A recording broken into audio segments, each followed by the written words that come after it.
The warning came without any sound, without any battle, and without any sign of anger. It appeared suddenly in the sky of every human colony, like a giant burning symbol carved into the darkness of space. No one understood it at first.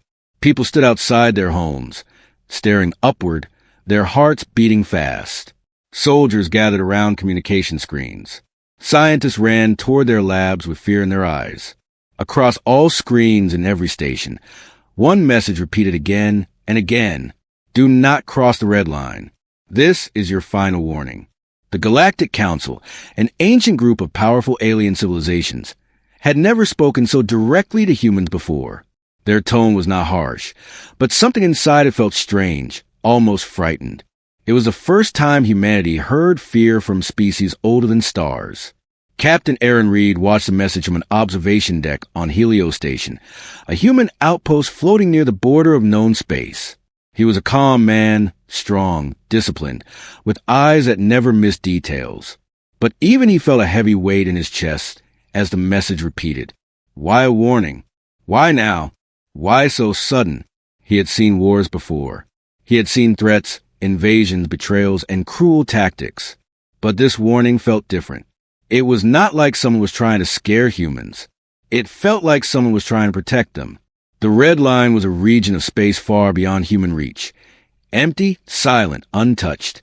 A place humans had never crossed before, because there was nothing there. No planets. No minerals. No life. So why forbid it? Aaron stood quietly as the alarm lights turned off and the message stopped.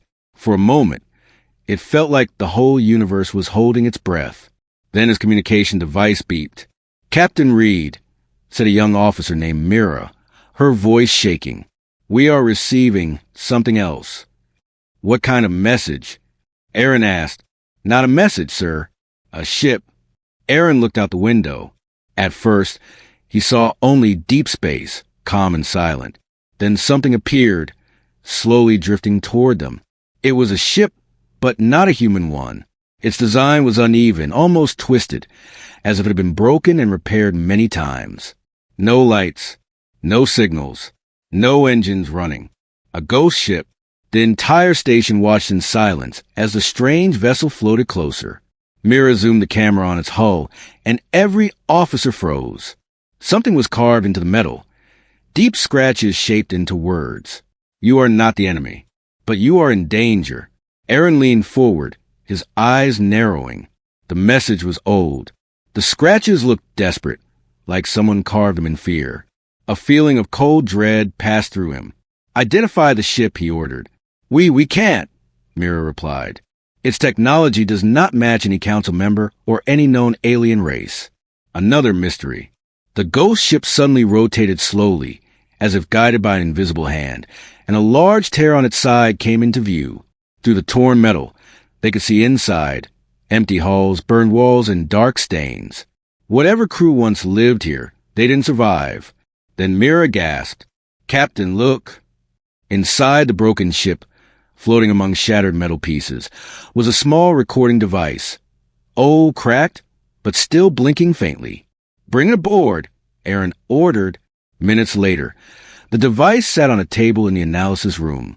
Engineers surrounded it, nervous but curious. Aaron stood close, waiting. Play the recording, he said. The device clicked, sparked, and then projected a flickering hologram. At first, nothing appeared, only static. Then a figure emerged, a thin alien, weak, breathing heavily, with fear in its large eyes. Its voice trembled. If you found this, then it has awakened. Run. Hide. Do not cross the red line. Do not move close to the shadows. It feels strength. It follows strength. And humans shine too bright. The hologram glitched, showing images of stars shaking, black waves spreading across space, broken ships, and something huge moving behind the darkness. The crew stepped back in fear. The alien continued, barely whispering now. You are not our enemy, but your future threatens its throne. It watches you, and it is hungry. The recording ended. Silence fell again, thicker than before. Aaron felt a cold, heavy truth settle in his chest.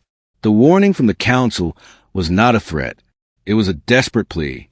The ghost ship was not an accident. The red line was not a political border.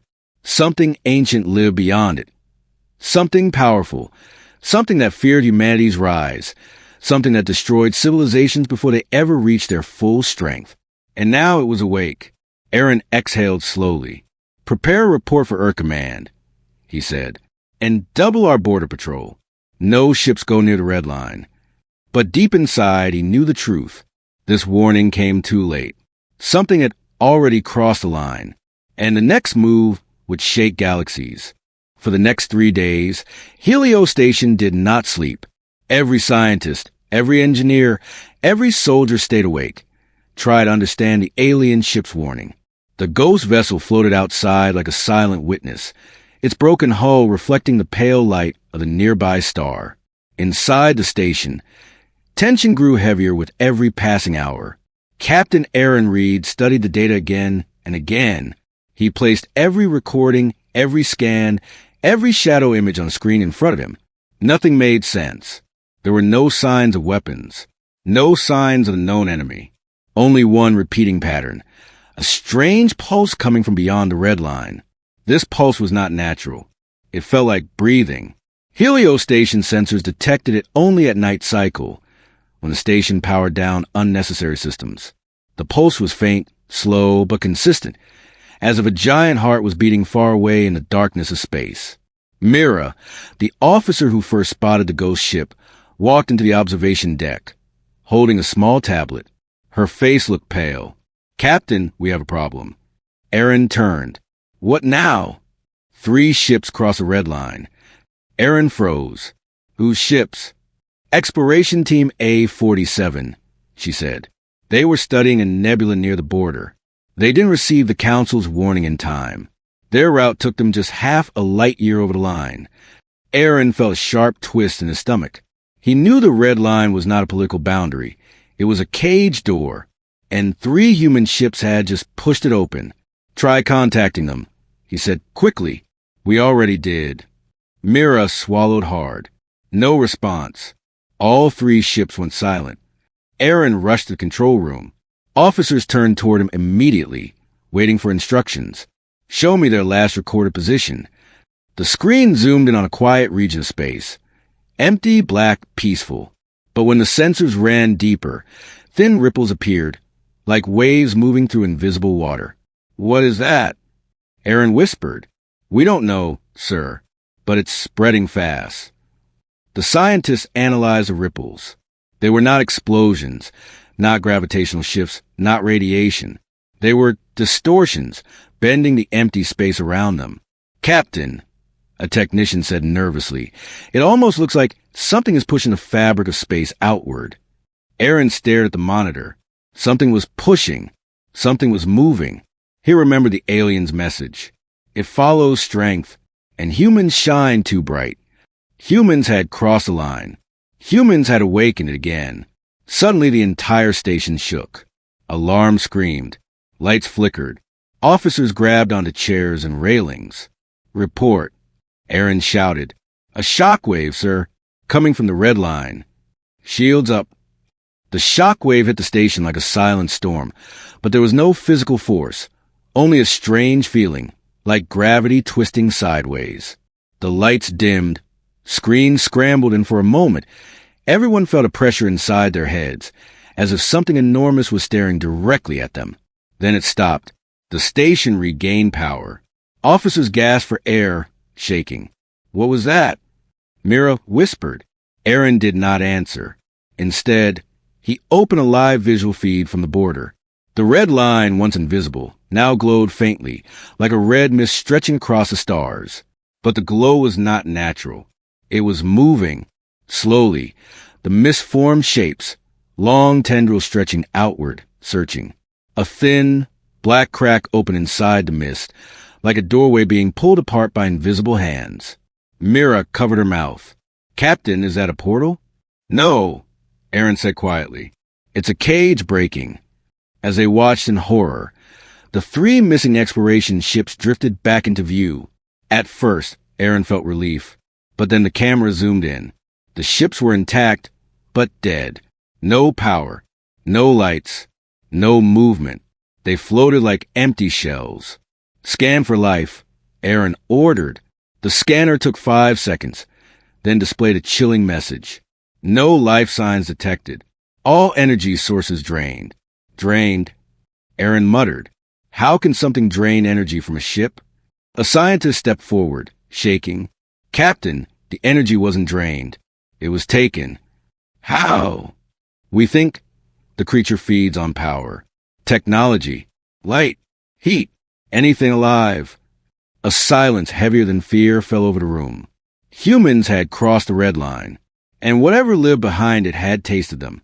Suddenly, the ghost ships moved, not by engines, but pulled by an invisible force. Something's dragging them back. Mira said. The 3 ships were slowly being pulled toward the red mist, vanishing into the shadows. Aaron felt the truth hit him. It wasn't just awake. It was hungry, and it had found humans. The officers looked at Aaron with fear, waiting for his next command. But he was staring into the red glow, his heart heavy with the weight of what was coming. Humanity had crossed a line. Now the line was coming for them. The next morning, Captain Aaron Reed stood before the holographic star map inside the council chamber. The hall was massive, filled with floating lights and symbols from 1,000 civilizations. Yet today, the great chamber felt strangely small, like the galaxy itself was holding its breath. Representatives of the Galactic Council gathered around him. Tall, short, winged, scaled, pale, glowing. Every species looked afraid. Their eyes kept drifting to the red line, now marked on the star map, like a pulsing wound in space. Aaron had traveled here alone, hoping for answers. Humans needed to know the truth, but as he looked around the room, he realized something else. The aliens were not angry. They were terrified. Council Elder Vorash, a long-limbed creature with silver eyes, floated forward. His voice carried the weight of thousands of years. Captain Reed, humanity has grown too fast, too strong, too bright, and now the Ancient One senses you. Aaron frowned. The Ancient One? The creature behind the red line. Whispers filled the chamber. Some aliens lowered their heads. Others trembled at the name. Vorash nodded slowly. Yes, it was once called the Devourer of Momentum, but most species know it simply as the Shadow Monarch. Aaron felt a cold shock. If this enemy is so dangerous, why did you wait until now to warn us? Vorash closed his eyes. Because we hoped you would grow slowly. Quietly. We hoped it would not notice you. Aaron took a step forward. You knew about humans. You watched us rise. You knew our progress could wake the creature, and you said nothing. A smaller alien, blue skin with glowing veins, spoke in a trembling voice. Captain, please understand. Humans evolved faster than any species in known history. In only a few hundred years, you reached the stars. Other species take tens of thousands of years. Your strength, it shakes the universe. Aaron clenched his jaw. So we're being punished for growing too strong? No, Vorash replied. You are being hunted because the creature fears new power. It destroys rising civilizations. It senses potential, and then it crushes them before they can challenge it. Aaron stared at him. Challenge it? We're barely a young species. How can we threaten something that eats stars? Vorash shook his head. Humans have something no other species has.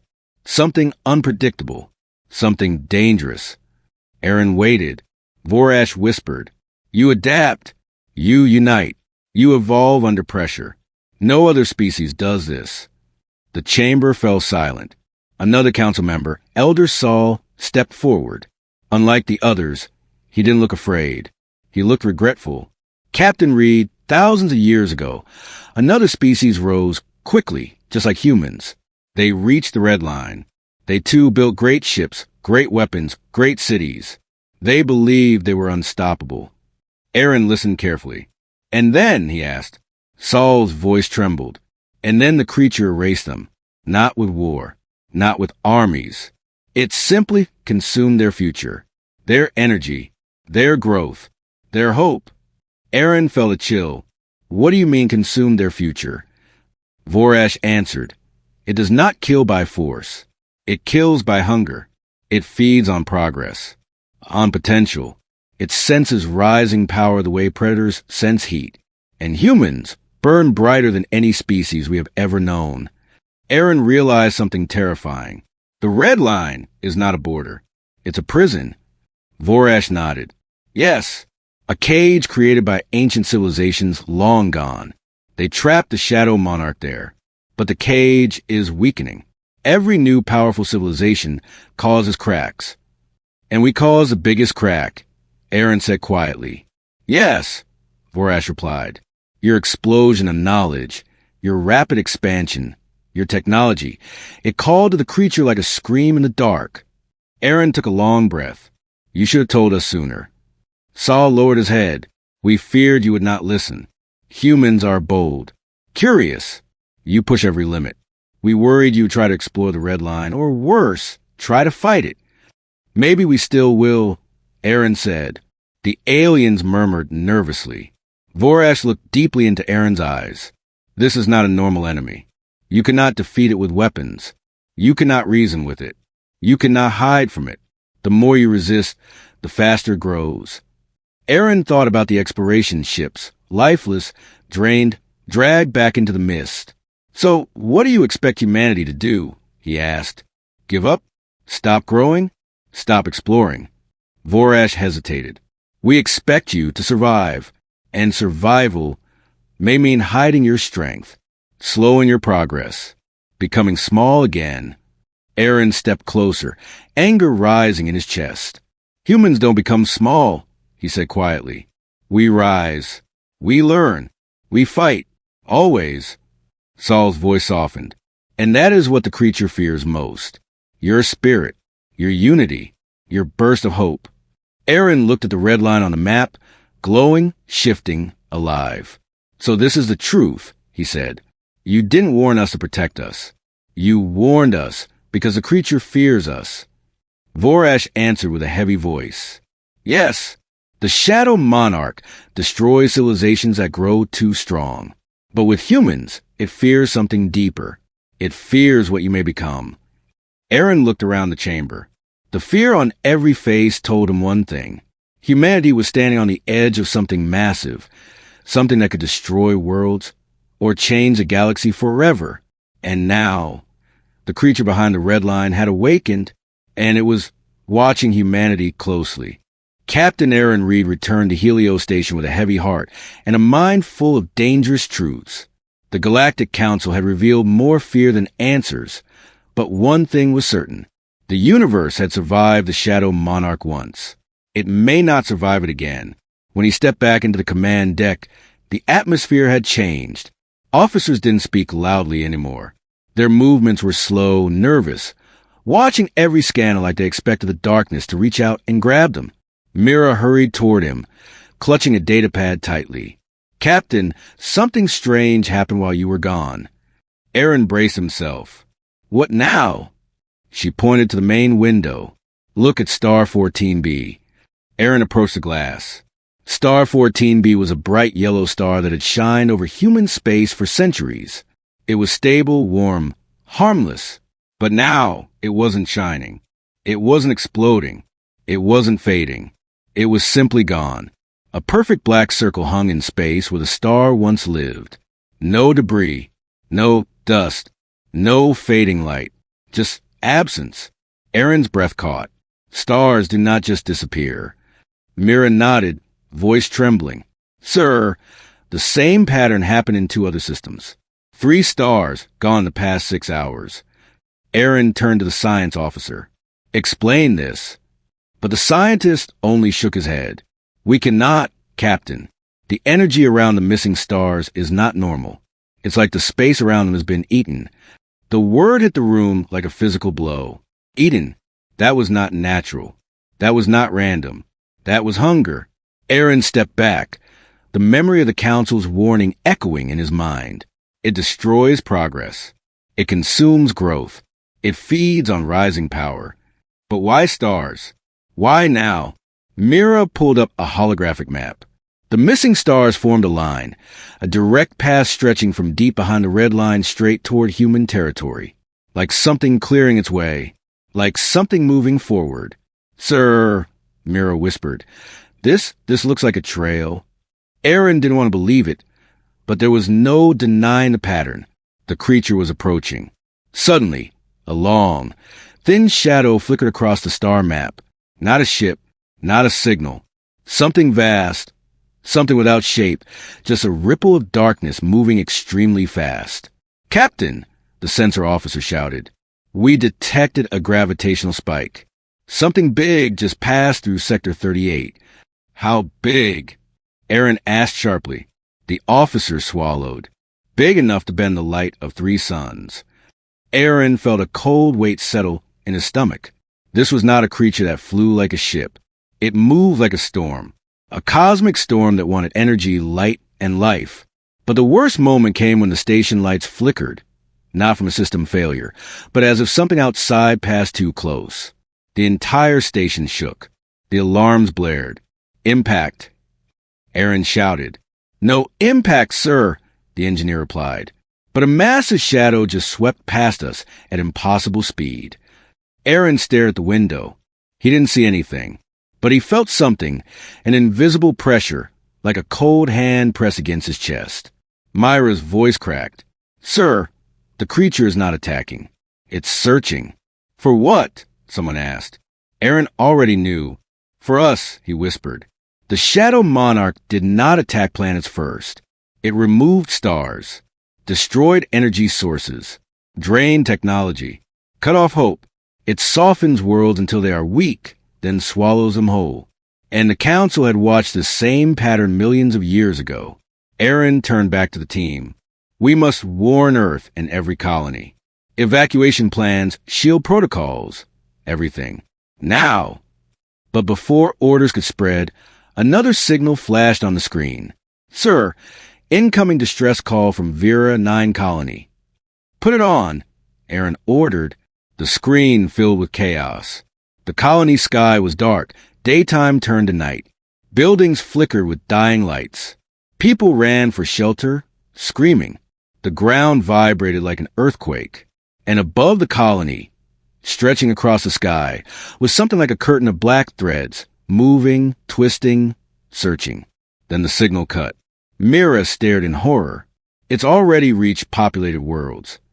Aaron grabbed the desk for support. He felt the truth pierce him like a blade. The Shadow Monarch didn't wait for humans to cross the red line again. It crossed the line itself. As he stood there, the science officer quietly said, "Captain, we decoded the energy readings from the creature's movement." Aaron looked up. The officer's face was pale. "It is not destroying random stars. It is removing stars that could support weapon systems. Each disappearance weakens our possible defenses." The creature wasn't attacking blindly. It was planning, studying, disabling humanity's future before it even arrived. Aaron whispered, "It is preparing the battlefield." The officers exchanged fearful glances. Humans had never faced something like this. An enemy that thought in cosmic time. An enemy that did not destroy out of rage, but out of long, patient strategy. Aaron stood up straight. "Prepare a full emergency broadcast. Earth, colonies, fleets. Everyone must hear this. We are not facing a monster." He paused. "We are facing an intelligence." A cold wind of fear passed through the command deck. The ancient creature was no longer sleeping. It was moving. It was hungry. And humanity was now in its path. The emergency broadcast reached every human colony within minutes. Screens lit up across cities, farms, ships, spaceports, even underground bases. Captain Aaron Reed's voice echoed across millions of lives. "This is not a natural disaster. This is an intelligent enemy. A creature older than the Council. A creature that fears human potential. Prepare for defense. Prepare to unite." For a few seconds, the galaxy went silent. Then humanity did something no species had ever done so quickly. They united. Nations that once argued now shared their technology. Colonies that had never spoken before began trading resources, officers and engineers. Factories switched overnight from making transport ships to building defense fleets. Something stirred in humans that the aliens could never understand. When pushed to the edge, humans rise. When threatened, they become stronger. When facing darkness, they become the light. Aaron watched all this happen from Helio Station, yet he felt uneasy. The Shadow Monarch was moving faster than their preparation. Stars were falling like dying candles. Entire regions went dark. "Captain," Mira said, walking beside him, "Earth Command approves your proposal. You are now leading the Human Alliance fleet." Aaron inhaled deeply. The Human Alliance fleet, thousands of ships, millions of people depending on him. No pressure, no time, no certainty. But humans never needed perfect conditions to fight. They only needed hope. Before he could respond, the station door slid open and an alien scientist hurried in, a tall, elegant creature with glowing purple veins on their skin. Her name was Dr. Lyra Seek, a former council researcher who had secretly requested to meet Aaron. "Captain Reed," she said breathlessly, "I brought something forbidden by the council." Aaron exchanged a confused glance with Mira. "What is it?" Lyra opened a small silver case. Inside was a crystal-like cube, cracked and glowing faintly with shifting colors. "This," Lyra whispered, "is a shard from the ancient prison that once held the Shadow Monarch. It carries a fragment of its mind." Aaron frowned. "Its mind? Why would we want that?" Lyra shook her head. "Because you cannot fight something you do not understand. And the Council," she glanced around nervously, "the Council fears this fragment. They hide from it. But you humans, you face danger straight on." Mira looked uneasy. "What does the fragment do?" Lyra swallowed hard. "It reveals what the creature thinks, what it remembers, what it desires." Aaron nodded slowly. "Activate it." Lyra hesitated. "Captain, the fragment does not communicate with words. It communicates with emotion, with images, with instinct. It may hurt." Aaron's voice was firm. "Activate it." Lyra tapped the crystal. For a moment, the room darkened. Then a deep vibration filled the air, like an ancient voice humming inside their bones. A flash of images burst into Aaron's mind. A star collapsing in silence. A civilization rising proudly, then turning to dust. A giant shadow stretching like wings across galaxies. A throne made of broken planets. A whisper, "You rise too fast." Another whisper, "You challenge the pattern." And finally, "You will not be allowed." Aaron gasped and grabbed the table as the lights returned. Sweat dripped down his face. His heart raced. Mira rushed to him. "Captain, are you okay?" Aaron nodded weakly, but his eyes were sharper now, filled with something deeper than fear. "I saw its purpose," he said. "It does not kill for survival. It kills for control. It destroys any species that could threaten its rule over the galaxy." Lyra nodded. "Yes, the Shadow Monarch is not a monster. It is a tyrant guarding its throne." Aaron straightened himself. "Then humanity is the first species in history brave or foolish enough to challenge that throne." Mira exhaled shakily. "Sir, can we win?" Aaron gave a small, grim smile. "We don't have to defeat it. We only need to break its mind. Even a creature that spans galaxies cannot fight without control." Lyra's eyes widened. "You mean cut its consciousness from its physical form?" "Yes," Aaron said. "Force it into confusion. Disconnection. Then push it back into the prison the ancient species built." Mira stared. "But we need massive energy for that. More than any single weapon can produce." Aaron turned to the large star map. His eyes focused on something bold, something dangerous. "Then we won't use one weapon," he said. "We'll use every human ship, every reactor, every engine, combined into one strike." Myra's jaw dropped. "Captain, that could destroy us too." Aaron's voice softened.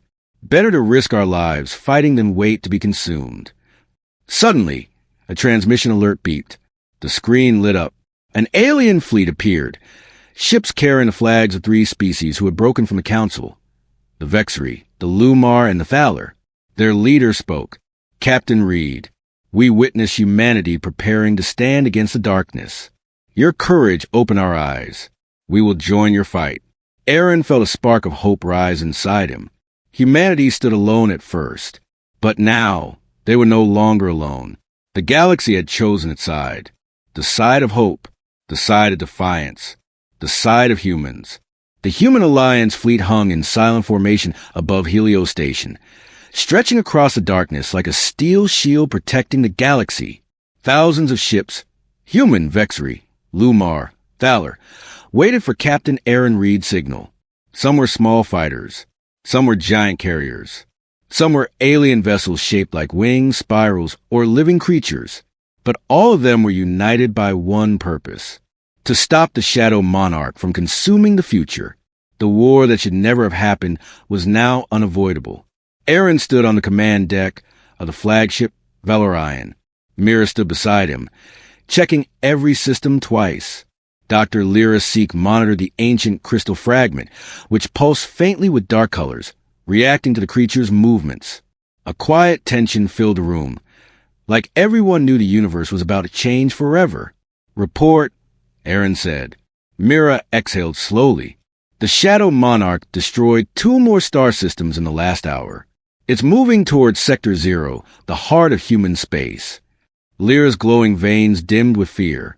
When it reaches Sector 0, every human colony will be within its feeding range. Aaron stared at the map.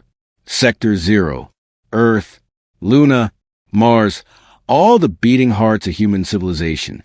He clenched his fists. Then we intercept it before it reaches there. The lights flickered. Just once. Everyone froze. Lyra looked at the fragment. "Captain, it's close." A deep vibration rolled through the ship. Not physical. Not sound.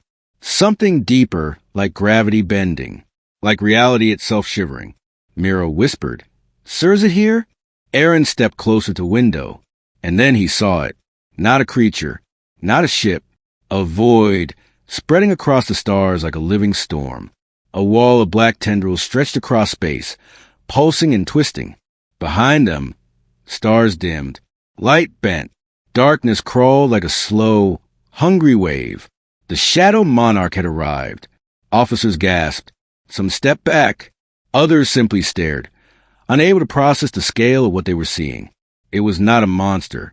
It was an event, a force, a cosmic empire of darkness given shape. Aaron's voice broke the silence. All ships, prepare to engage. But before the fleets could move, a whisper echoed through the ship, through their minds. Not words, feelings, amusement, hunger, superiority, claim. Lyra gasped, clutching her head.